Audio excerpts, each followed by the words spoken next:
Hello everybody, this video is about the Sphinx. And how old do you think the Sphinx is? Let's take a look at some old photos first before you decide. Here's a picture that was taken in the 1800s. There's quite a few of those. 1858. The Sphinx had not yet been cleared of its sand in the basin and around its legs. You can see different periods of time when you can clearly see the Dream Stele, or the Sphinx stele, that plate between the front legs sticking out of the sand. Here are some people on the Sphinx, climbed up. You always see somebody standing up inside the ear. This picture has been colorized. People up there on the shoulder.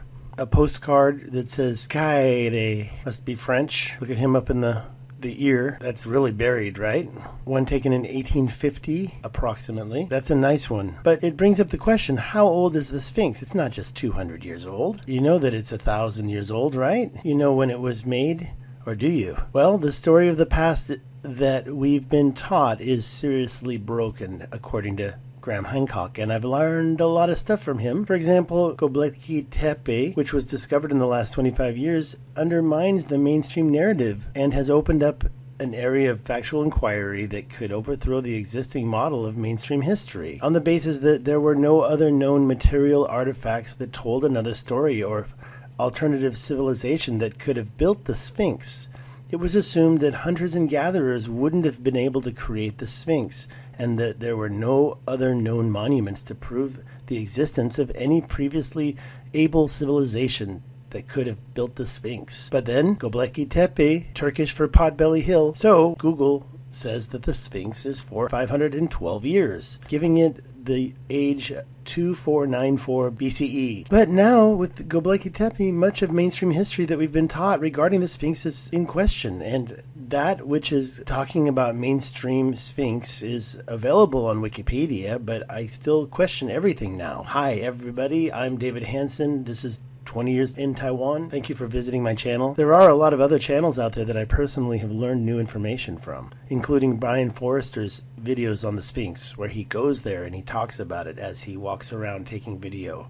And he says that he knows the pharaohs didn't make the Sphinx, and the proof is basically through geology. Another person who has great videos on the Sphinx is Charles Koss, and he questions what's underneath the Sphinx in this video, and I'll show you more about that later. And he also says that it was eroded by prehistoric swamp 10,000 years BC. So that means that if the Sahara Desert looked like this 10,000 years ago, that is a possible reason why the Sphinx has been eroded as it has. Take a look. You can see the striations of erosion inside this picture. You can see it in the back. That's the limestone, not the brick. Where's the Sphinx located? It's in the Giza necropolis on the Giza Plateau, right next to the Great Pyramids. There's a causeway that leads from the mortuary in front of the middle period directly to the Great Sphinx. And the Sphinx itself is surrounded by the Sphinx Temple and the Valley Temple. And there's another little temple that was built next to that, the New Kingdom Sphinx Temple. What is a Sphinx? Well, the actual type of Sphinx that this is now is an androsphinx, having the head of a man. However, it doesn't really match up with a traditional Sphinx, which can also have some wings and a female face. But we do know what its job is. The job is to guard treasures. Here's a geological picture of the Sphinx, and as you can see, the masonry cover around the bottom, which was probably built by the Romans, because it's made and consists of Roman-style brick, is covering the bottom portion. Then we have three members total. Member 1 is at the low point. Member 2, that's the majority of the body. And member 3, it would be the head. But some people say that the head can't really find any actual limestone sediments in it because it's mostly made of cement. I think the face is made of an ancient cement. Here's another structure found nearby the Sphinx. It's called GCF1, and it shows what the original surface of the plateau looked like. Now that top part would be where the head is, and then we have the middle two parts. There's an article about this comparing the sediments and showing that they are quite similar to the Sphinx itself. You can see the GCF1 in the top left and the Sphinx in the middle. Most of those stones in the Sphinx Temple and the Valley Temple were taken out of the Sphinx foundation and basin from around the Sphinx. You can see the quarry, and next to it is the GCF1 structure, which is also used as a burial site. This is what the limestone looks like when you get close to it. You have these circular fossils and definitely a light beige color found in member 2 and member 1. Member 3, it's a little different. Some people think that it could have been shaped like this before it was carved. These are in Iran, but they're also very similar to the shape of the CGF1 structure. So the question is, was there a mountain there years before, and I say millions of years before, that created these limestone sediments? Another picture of the Sphinx inside the nummullite bank. The nummullite is that beige fossil that I showed you earlier. And the member 3 is in question, whether or not it was carved initially out of the top of it. I sometimes feel that there was a piece of stone put on top of it before it was carved, but it seems like the experts don't agree. And you can even see how member 2 kind of arcs up a little bit under the Sphinx's left. That's our right ear and that headdress. And I'll show you in a photo in a moment. This Sphinx sequence counts the number of fossils found in the different parts, but the head of the Sphinx doesn't have any readings at all. It's probably because it's under ancient cement. Not all of that is ancient though, and I'll show you just some close-ups of that same chart. So restoring the Sphinx, what year did they first restore the Sphinx?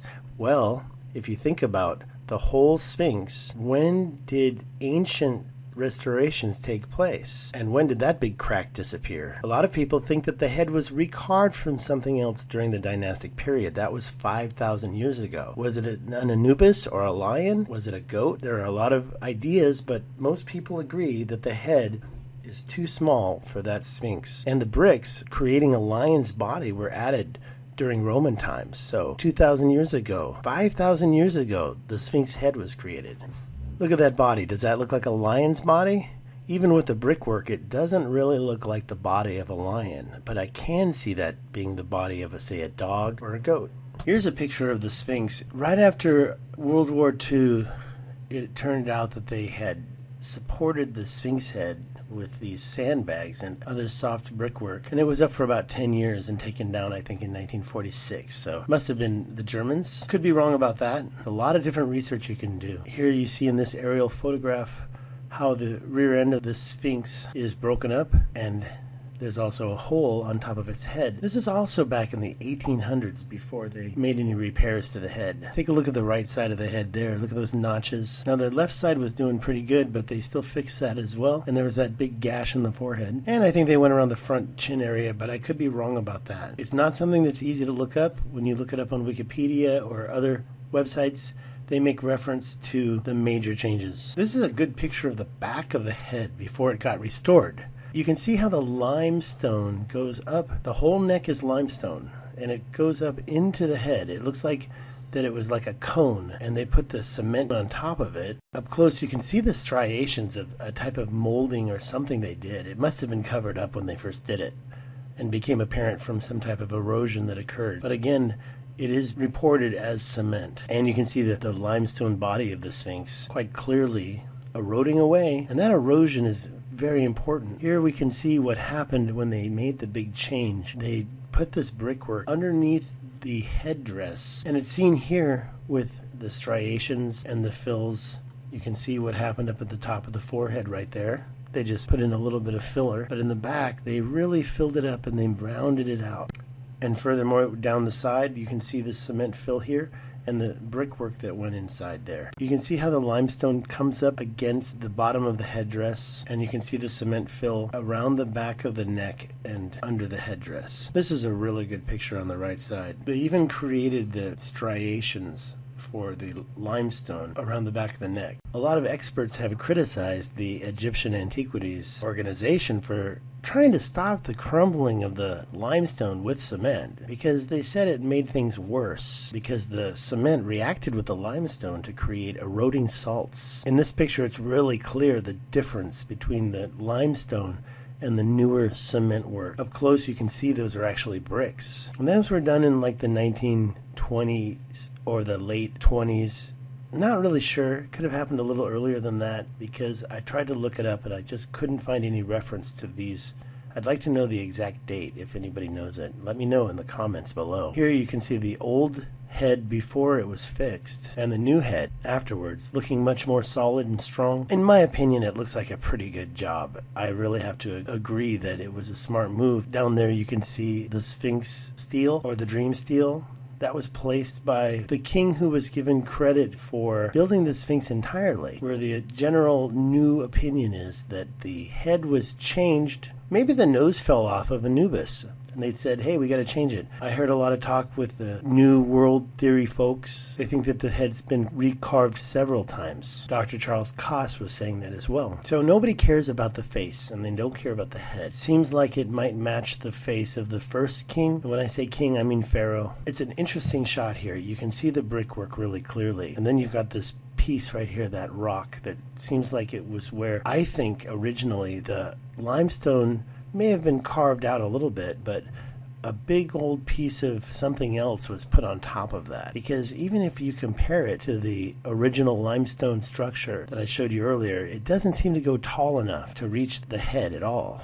Maybe the whole thing is man-made. We've seen this picture before of the erosion that's occurred, but what I'm about to show you next is the erosion that happens in the basin next to it. And that's the proof that shows that it's probably more than 4,500 years old. The erosion on the basin side and the Sphinx itself, that type of erosion, those vertical lines, according to the geologists in Brian Forster's video, those lines couldn't have been formed 5,000 years ago. It was still a desert area. 10,000 years ago was a different story. The Dream Stele, according to this in Wikipedia, it was installed 1400 BC. So it itself is quite old. It's quite large, bigger than a human, and the purpose of it is to tell a story about its uses. But here's the thing. When you look at it up close, you can see on both sides of that different rituals that occurred. Those rituals were definitely related to water, and the one on the right is called the water ritual. The one on the left, some other type of thing is being presented to the gods. And you've got some hieroglyphics below it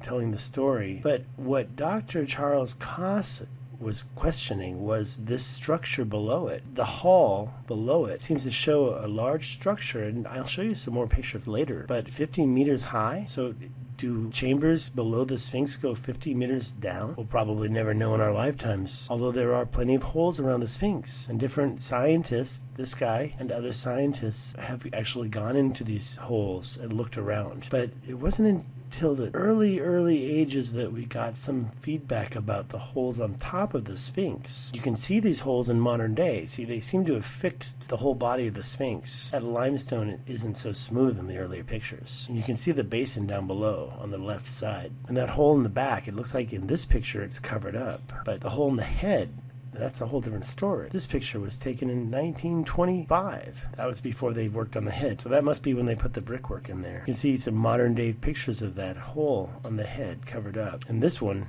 this shows specifically the hatch that was installed there. These images, while I think they might be possible, I think that the room in the head is a little bigger.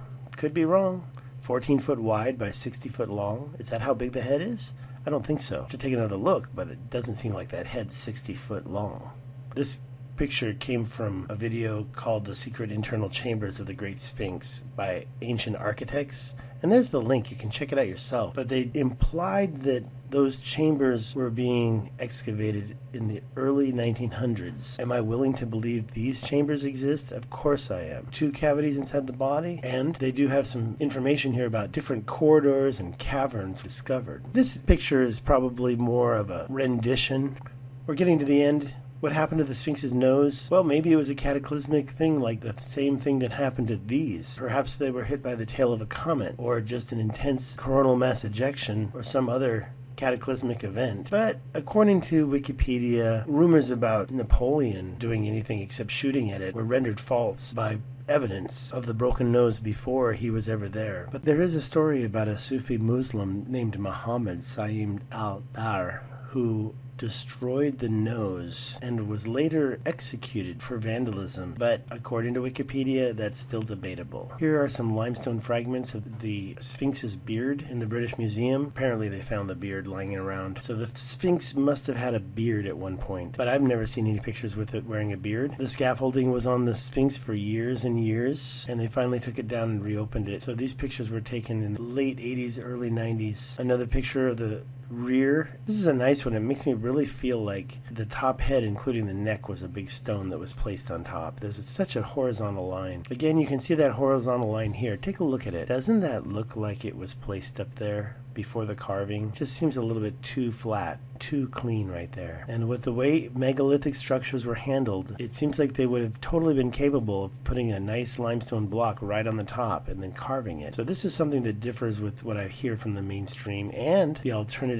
narrative scientists. I mean, look at that line right there. You can see the line that's totally flat, totally horizontal. You can see where the limestone goes up into the head, but there you've got this seam, and it looks like it was something placed around or on top or melded in with ancient concrete. And some type of story came from this little part here. Apparently that's where they turned the pyramid on for time travel or intergalactic travel. I'm not the type of person that goes that far, but I do have curiosities about what this hole on the side of the head is. From my understanding, from the story that I heard, they stood up there and turned it on, got it all charged up, and went in and did some intergalactic travel. Some pictures of the basin. This one you can see a little cave back there.